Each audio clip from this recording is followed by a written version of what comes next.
Hello friends, this is Jayprakash Tiwari and welcome to my YouTube channel. आज की video में हम डिस्कस करेंगे साइंस का चैप्टर अम्ल, क्षारक तथा लवण, एसिड, बेसिस एंड सॉल्ट्स, जो कि 10th क्लास का एक टॉपिक है जो कि बहुत ही इम्पोर्टेंट है। इस वीडियो में हम ऑब्जेक्टिव क्वेश्चंस को डिस्कस करेंगे जो कि बार बार बोर्ड एग्ज़ाम में आए हुए हैं, चाहे वो शुरू से हैं, कई सालों से आए हुए हैं, चाहे वो किसी साल का भी एग्जाम हो। इस चैप्टर में कुछ न कुछ ऑब्जेक्टिव क्वेश्चन जरूर आए हैं। तो आइए देर न करते हुए अपना वीडियो शुरू करते हैं। आपसे कहना चाहूँगा कि अगर आप चैनल पर नए हैं तो आप वीडियो को ज़रूर देखें और अगर पसंद आता है तो लाइक करके चैनल को ज़रूर सब्सक्राइब करें ताकि आपको इसका नोटिफिकेशन मिलता रहे। तो जैसे कि आप पहला क्वेश्चन ही देख रहे हैं, यह क्वेश्चन जो है 2018 के बोर्ड एग्जाम में आया हुआ है। ठीक, एक क्वेश्चन जो होता है 1 नंबर का होता है, 1 मार्क्स के होते हैं। तो आइए देखते हैं क्वेश्चन क्या है। पहला क्वेश्चन है सिट्रस फल। सिट्रस फल कौन से होते हैं? जो फल खट्टे होते हैं उनको बोलते हैं सिट्रस फल। ठीक है, पहली बात तो यहाँ पर ये क्लियर हो जानी चाहिए। अब इसमें पूछा है जैसे नींबू, संतरा आदि में डैश उपस्थित होता है। नींबू, संतरा जो होते हैं खट्टे फल, इनमें क्या उपस्थित होता है जिसके कारण ये स्वाद में खट्टे होते हैं। ठीक, तो जो सिट्रस फल होते हैं जैसे नींबू, संतरा वगैरह, इनमें जो होता है सिट्रिक एसिड होता है। क्या होता है? सिट्रिक एसिड होता है, जिसके कारण इनका जो स्वाद होता है खट्टा होता है। अब इसके अलावा अन्य क्या चीज़ होती है, जैसे मैं आपको बताना चाहूँगा, जैसे सिरका होता है। सिरका में क्या होता है? एसिडिक एसिड होता है। इमली में कौन सा होता है? कई बार एग्जाम में पूछा गया है, इमली का भी क्या होता है? इमली में होता है टार्टरिक एसिड। ये जो क्वेश्चन होता है कॉम्पिटेटिव एग्जाम में भी पूछा जाता है। टमाटर में कौन सा होता है? टमाटर में होता है ऑक्जेलिक एसिड। दही में कौन सा होता है? लैक्टिक एसिड होता है। तो आप याद रखना, सिरका में एसिटिक एसिड, नींबू संतरा में जैसे सिट्रिक अम्ल होता है सिट्रिक एसिड, इमली में होता है टार्टरिक एसिड, टमाटर में होता है ऑक्जेलिक एसिड, दही में होता है लैक्टिक एसिड। चलेंगे नेक्स्ट क्वेश्चन में। अब आप यहाँ पर भी देख रहे होंगे कि ये क्वेश्चन जो है 2019 और 16 में आया हुआ है। मतलब ये जो है इम्पोर्टेंट क्वेश्चन है, मोस्ट इम्पोर्टेंट क्वेश्चन है, हो सकता है कि आ सकता है। अब ये तो जैसे मान लीजिए किताब का मैंने फ़ोटो खींचा है, ज़रूरी तो नहीं है कि हर बार बस 2019 और 16 में ही आया हो सकता है इससे पहले भी आया हो, लेकिन वो लिखा नहीं गया है। तो मतलब 2 साल से ही समझ जाना चाहिए कि ये क्वेश्चन अच्छा है, इंपॉर्टेंट है। तो अब क्वेश्चन क्या है? अम्लीय विलयन का पीएच मान होता है। अम्लीय विलयन का पीएच मान क्या होता है? तो अम्लीय विलयन का पीएच मान जो है 7 से हमेशा कम होता है। आइए इसके विषय में थोड़ा आपको जानकारी देते हैं। एक स्केल होता है जिसको बोलते हैं, यहाँ पर बीच में होता है 0, ऊपर जो होते हैं जैसे मान लीजिए 1, 2, 3 ये होते हैं। ठीक है, अब एक तरफ क्या होते हैं? -1, -2, -3 होते हैं। ठीक है, इसको हम ऐसे ही बोल सकते हैं, या फिर एक दूसरा पैमाना भी निकालते हैं कि किसका 7 से ज़्यादा भी लिख सकते हैं। हम क्या लिख सकते हैं? 7 से ज़्यादा। कैसे? जैसे मान लीजिए अब आप लिखना शुरू करते हैं 0, तो यहाँ पर क्या रहेगा? एक तरफ तो 1 से कम रहेंगे, मतलब 7, 6, 5, 4, 3, 2, 1, और एक तरफ क्या रहेंगे? एक तरफ जो है 7 से ज़्यादा लिखे रहेंगे। तो अब ये एसिड और बेस का हमें पता कैसे लगता है? तो जिनका पीएच वैल्यू बोलते हैं, हम क्या बोलते हैं? PH value. जिनकी पीएच वैल्यू 7 से कम होती है वो तो होते हैं अम्लीय, और जिनकी पीएच वैल्यू 7 से ज़्यादा होती है वो होती है क्षारीय। अब जैसे मान लीजिए यहाँ पर लिखा है, यहाँ पर 7 है, नीचे रहेगा 6 रहेगा, फिर 5 रहेगा, फिर 4 रहेगा, इधर क्या रहेगा? 8 रहेगा, इधर 9 रहेगा, इधर जो है 10 रहेगा, मतलब आगे की तरफ बढ़ते जाएंगे। अब पूछा जाए जो जिसकी पीएच वैल्यू 7 होती है फ्रेंड्स, वो तो होता है उदासीन। ठीक, अब जब हम नीचे की तरफ जाएंगे तो अम्लीयता बढ़ती जाती है। समझ में आया? मैं बोलूँ 1 विलियन का पीएच जो है 6 है और एक का जो है पीएच वैल्यू 5 है, तो इनमें अधिक अम्लीय कौन सा होगा?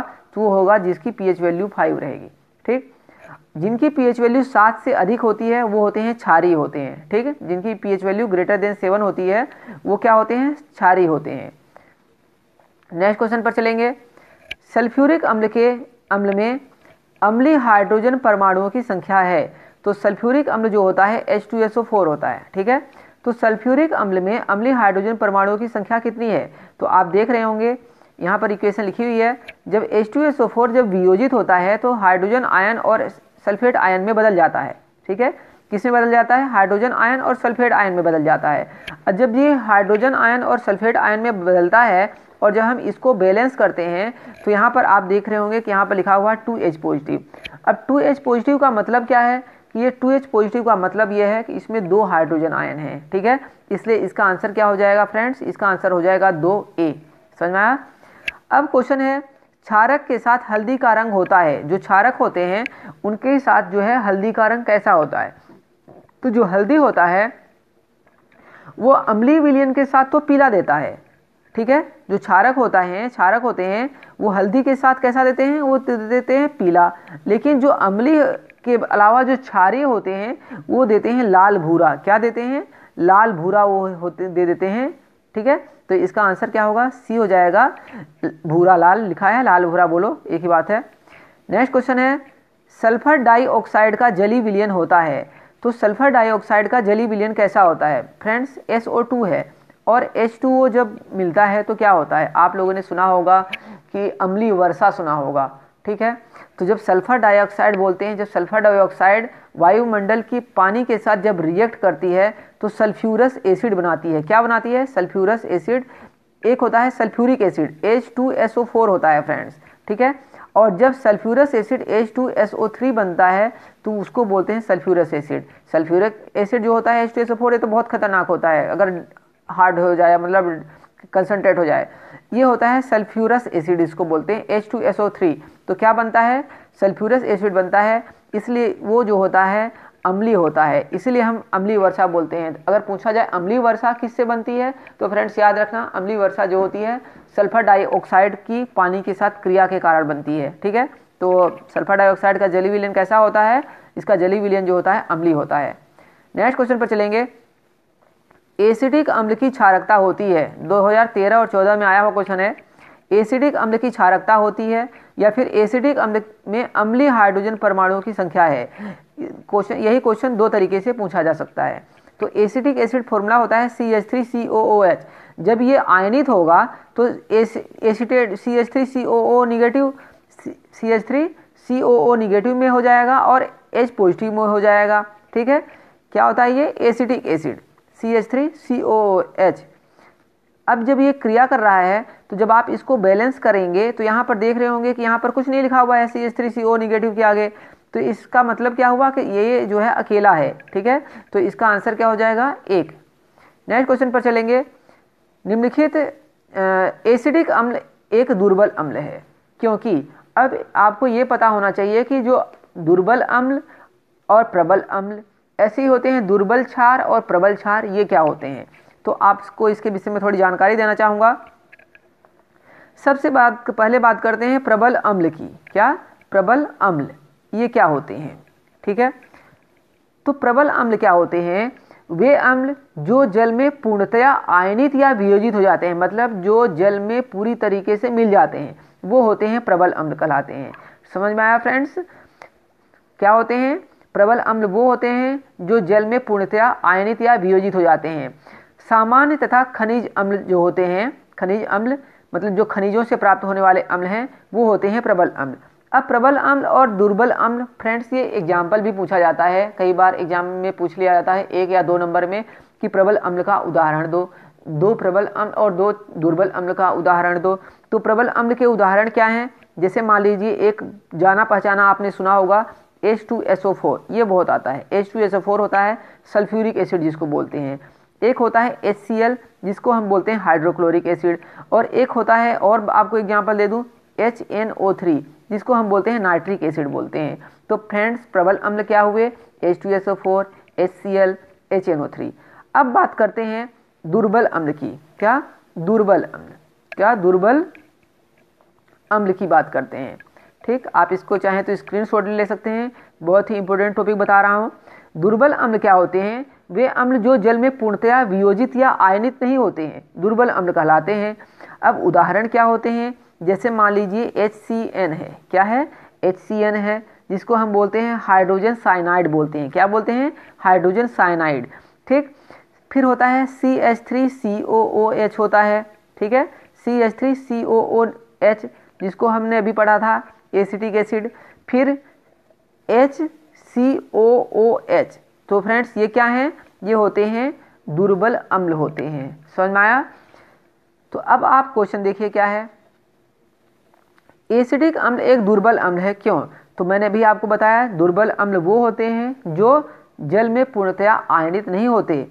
तो इसका जो सही आंसर होगा, इसमें आयनन की मात्रा कम होती है, ये जो है पानी में आयनित नहीं हो पाता है। तो इसका सही आंसर हो जाएगा 2020 के पेपर का क्वेश्चन है, क्षारीय विलयन का पीएच है, जो क्षारीय होता है उसका पीएच कितना होगा? फ्रेंड्स मैंने भी आपको बताया था जो जिसकी पीएच वैल्यू जो 7 होती है वो होता है उदासीन। समझ में आया?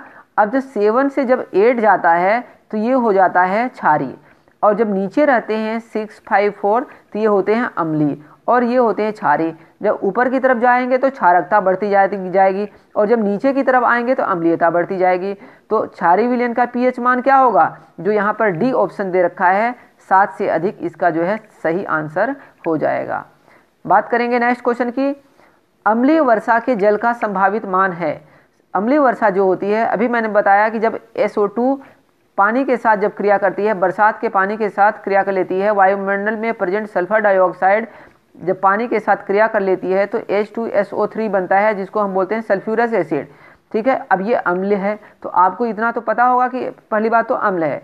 अब फ्रेंड्स ये अम्ल है तो इसकी पीएच वैल्यू क्या होगी?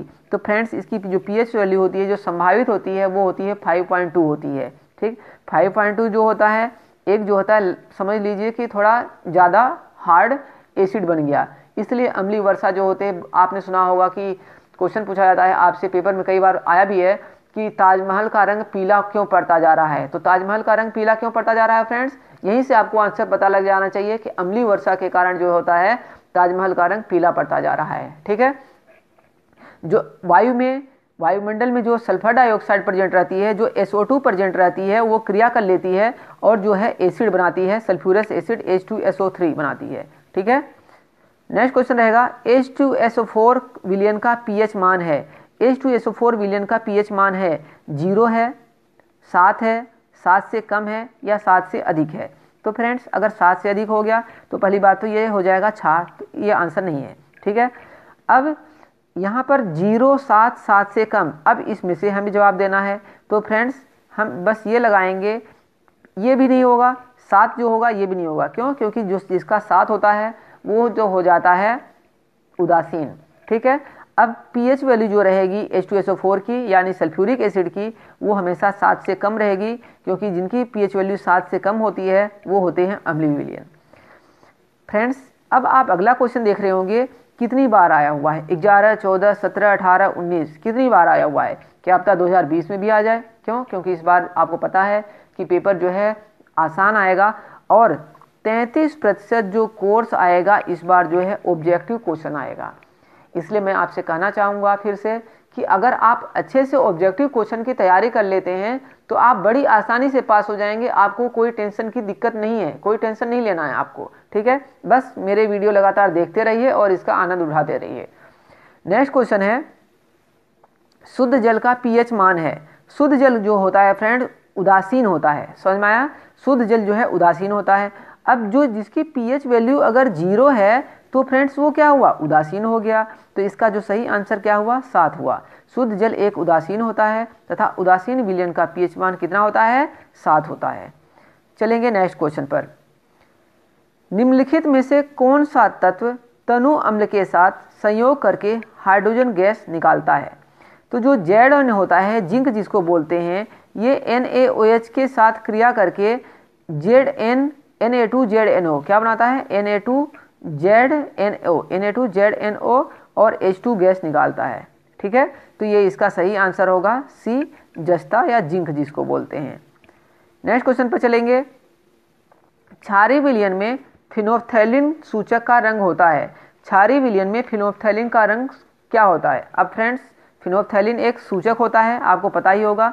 हल्दी भी एक सूचक है, हल्दी एक प्राकृतिक सूचक है। ठीक है, अभी मैंने बताया था आपको, हल्दी को जो होता है क्षारीय विलयन के साथ लाल भूरा रंग देती है। ठीक है, अब इस बार पूछा है फिनोल्फ्थैलीन का, तो फिनोल्फ्थैलीन का रंग कैसा होगा? तो इसका जो आंसर होगा ए होगा, लाल। फिनोल्फ्थैलीन सूचक क्षारीय विलयन में लाल रंग दर्शाता है।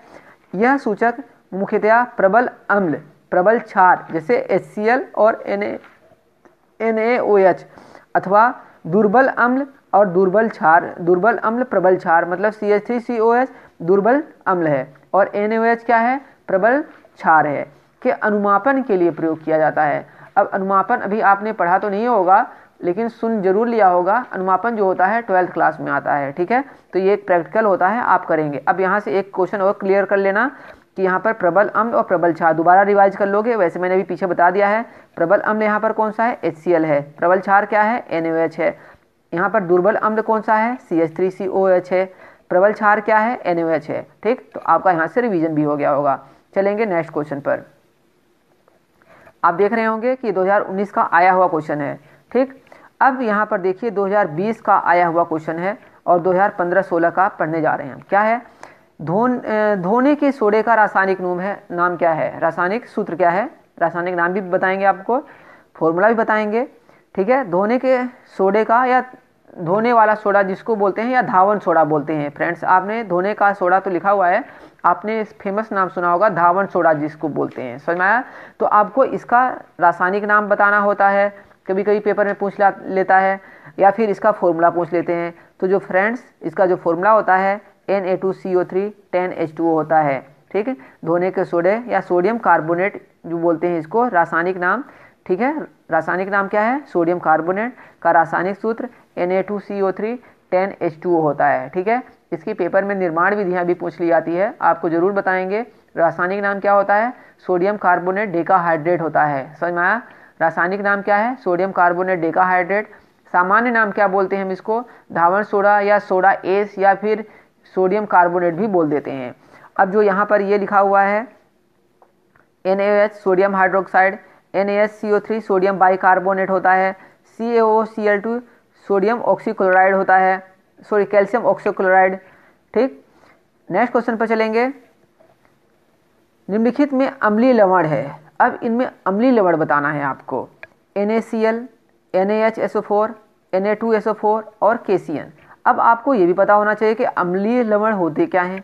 फ्रेंड्स, जो अम्ल होते हैं उनमें जो होता है हाइड्रोजन आयन पाया जाता है, समझ में आया। कौन सा आयन पाया जाता है, हाइड्रोजन आयन। जो अम्ल होते हैं वो जब पानी के साथ वियोजित होते हैं तो हाइड्रोजन आयन देते हैं, समझ में आया। अभी आपको बताया कि अम्ल जो होते हैं वो जो होते हैं दो प्रकार के होते हैं। आर्हेनियस जो साइंटिस्ट थे उन्होंने बताया था, इसकी जो परिभाषा दी थी। कुछ लोग पहले खट्टे कड़वे के हिसाब से देते थे, लेकिन जो इसका वैज्ञानिक डेफिनेशन बनती है कि वे पदार्थ जो जलीय विलयन में वियोजित होकर केवल हाइड्रोजन आयन, समझ में आया फ्रेंड्स, केवल हाइड्रोजन आयन देते हैं तथा हाइड्रोजन आयन के अतिरिक्त कोई अन्य धनायन नहीं देते, अम्ल कहलाते हैं। सिंपल सी परिभाषा है कि वे पदार्थ जो जलीय विलयन में वियोजित होकर केवल हाइड्रोजन आयन, ध्यान रखना, केवल हाइड्रोजन आयन देते हैं तथा हाइड्रोजन आयन के अतिरिक्त कोई अन्य धनायन नहीं देते हैं, समझ में आया। तो जब यहाँ पर आप देख रहे होंगे कि ये लिखा हुआ है NaHSO4, क्या लिखा हुआ है, NaHSO4, NaHSO4। जब ये वियोजित होगा तो क्या बनेगा, ये बन जाएगा Na2SO4 बन जाएगा और साथ में निकलेगी हाइड्रोजन गैस, ठीक है। जब ये यहाँ से हाइड्रोजन गैस निकलेगी तो ये इसी के कारण जो होता है ये बन जाएगा अम्लीय, समझ में आया। और लिखा हुआ है विस्थापनी H की उपस्थिति के कारण NaHSO4 एक अम्लीय लवण है, शेष समस्त लवण सामान्य लवण है, समझ में आया। तो नेक्स्ट क्वेश्चन है इसका, सोडियम कार्बोनेट के जलीय विलयन में कार्बन डाइऑक्साइड गैस अधिकता से प्रवाहित करने पर प्राप्त होने वाला पदार्थ है, समझ में आया। जब सोडियम कार्बोनेट जो होता है, जब इसके जलीय विलयन में कार्बन डाइऑक्साइड गैस प्रवाहित करेंगे तो क्या बनेगा, आपको इसका फॉर्मूला बताना है या फिर रिएक्शन कह सकते हैं, कई बार रिएक्शन भी बोल सकते हैं, लेकिन ये तो ऑब्जेक्टिव है, सिर्फ आपसे पूछा है, ठीक है। अब यहाँ पर जो लिखा हुआ है उसके हिसाब से समझिए। सोडियम कार्बोनेट कहा है पहले तो सोडियम कार्बोनेट का फॉर्मूला होता है Na2CO3 होता है, ठीक है। Na2CO3 का जलीय विलयन बोला है, मतलब इसमें पानी भी मिला रहेगा। अब अधिकता से इसमें कार्बन डाइऑक्साइड गैस प्रवाहित कर देंगे तो क्या बनेगा, तो फ्रेंड्स इनमें से जो आप ऑप्शन देख रहे हैं उसमें से बनेगा NaHCO3 बनेगा, क्या बनेगा, NaHCO3 बनेगा, समझ में आया। और इसको बैलेंस करने के लिए हम यहाँ पर 2 से मल्टीप्लाई कर देंगे, समझ में आया। अब ये NaHCO3 होता क्या है, उदाहरण तो आपने बता दिया कि चलो सी इसका आंसर है। सोडियम, ये NaCO3 जो होता है उसको हम बोलते हैं सोडियम बाइकार्बोनेट। क्या बोलते हैं? सोडियम बाइकार्बोनेट बोलते हैं। और जो इसका जो दूसरा नाम होता है इसको हम बोलते हैं खाने वाला सोडा। आपने जरूर बेकिंग सोडा या खाने का सोडा नाम सुना होगा। इसका जो रासायनिक नाम होता है सोडियम बाइकार्बोनेट या सोडियम हाइड्रोजन कार्बोनेट भी बोलते हैं। सामान्य नाम है खाने का सोडा। और जो अणु सूत्र है इसका हम बोलते हैं वो होता है NaCO3 और जो इसका अणु भार होता है वो होता है 84। ठीक, नेक्स्ट क्वेश्चन है वही है, बेकिंग पाउडर को गर्म करने पर कौन सी गैस निकलती है? अब बेकिंग पाउडर, अभी मैंने आपको बताया कि सोडियम बाइकार्बोनेट, बेकिंग पाउडर मतलब जिसको हम बोलते हैं खाने वाला सोडा, जब इसको गर्म करते हैं तो क्या होगा? अभी मैंने बताया कि इसका जो फॉर्मूला होता है NaCO3 होता है। क्या होता है? NaCO3। ठीक है, जब हम इसको गर्म करते हैं तो क्या होगा? मतलब इसको हम उच्च ताप पर गर्म करेंगे तो जिससे ये बनता है ना उसी में परिवर्तित हो जाता है। क्या होता है? जिससे ये बना था उसी में परिवर्तित हो जाता है। तो ये किससे बना था? Na2CO3 मतलब सोडियम कार्बोनेट से बना था और पानी था इसमें और CO2 थी। ठीक है, तो CO2 भी इससे निकल जाएगी। तो फ्रेंड्स इसका जो सही आंसर क्या होगा? इसका सही आंसर होगा बी। ठीक, अब ये थे कुछ महत्वपूर्ण क्वेश्चन, लास्ट था, खत्म हो गया। उम्मीद करता हूँ कि आपको काफ़ी कुछ समझ में भी आ गया होगा। अगर समझ में आया है तो वीडियो को ज़रूर लाइक करें और चैनल को सब्सक्राइब कर लें ताकि आपको आने वाले जो नेक्स्ट वीडियोज़ हैं उनका भी नोटिफिकेशन मिलता रहे। इसी तरह के रोज़ वीडियो डाउनलोड किए जाएंगे। अभी ये ऑब्जेक्टिव वीडियो है, इसके बाद मैं आपको कुछ सब्जेक्टिव नोट्स भी बना के आपकी तैयारी करवाऊंगा बोर्ड एग्जाम की प्रिपरेशन के लिए। तो आप मेरे साथ बने रहिए। Okay friends, thank you for watching this video. मिलेंगे नेक्स्ट वीडियो में।